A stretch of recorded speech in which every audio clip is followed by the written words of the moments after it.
Phone आला की बंगल्याच्या भोवतीने काही मांत्रिक तांत्रिक फिरतायत आणि या ठिकाणी विडणीमध्ये ते आमच्या विरोधातल्या कॅन्डिडेटच्या घरी जात असताना सर्व गावकऱ्यांनी मिळून त्यांना पकडलं. आता पकडल्यानंतर त्यांना मारहाण होऊ नये या हेतूने मी या ठिकाणी आलो आणि त्यांना मी विचारलं तर ते म्हटले रणजित सिंग नाईक निंबाळकरच्या बंगल्याच्या भोवतीने फिरलोय आणि तिथंच काय करायचं ते केले आणि फक्त विडणीत जाताना आम्ही सापडलो. पण त्यांनी माफी मागितली आणि मग त्यांना आपण या ठिकाणी म्हटलं की कुणी मारहाण करू नका विनंती केली आणि त्यांना या ठिकाणावरून जाऊन दिले. अशा प्रकारच्या तंत्र आणि मंत्र विद्येचा वापर करून रामराजे साहेब मला तुम्हाला सांगायचं आहे की तुम्ही जिंकू शकत नाही. त्यासाठी विकासाची कामं करावं लागतात आणि मनं जिंकावं लागतात. आघोरी तांत्रिक आणून माझ्या बंगल्यावर मंत्रतंत्र करून तुम्हाला त्यातनं काही मिळणार नाही.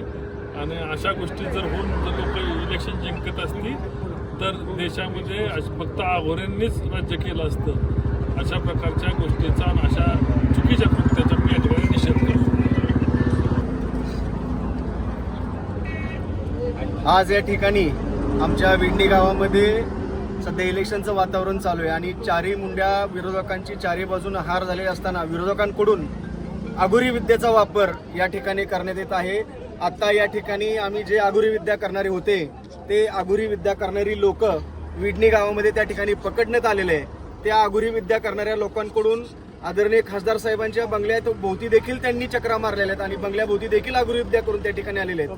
परंतु आपल्या आदरणीय खासदारांचं मोठं मन किंवा आमच्या विडणीतील सर्व ग्रामस्थ असतील, युवा वर्ग असतील, ज्यांनी त्यांचा पाठलाग करून त्यांना पकडलं त्या सर्वांचं मोठं मन आणि दादांचा शब्दाचा मान राखून त्या ठिकाणी दादांनी मोठं मन दाखवून ते आघोरी विद्या करणारे जे कोणी होते त्यांना या ठिकाणी माफ करून त्यांना मार्गस्थ केलेलं आहे. ते अशा प्रकारच्या विद्या करणारे 100% समोरच्या लोकांना ओळखतील की हे काय करतात आणि काय नाही.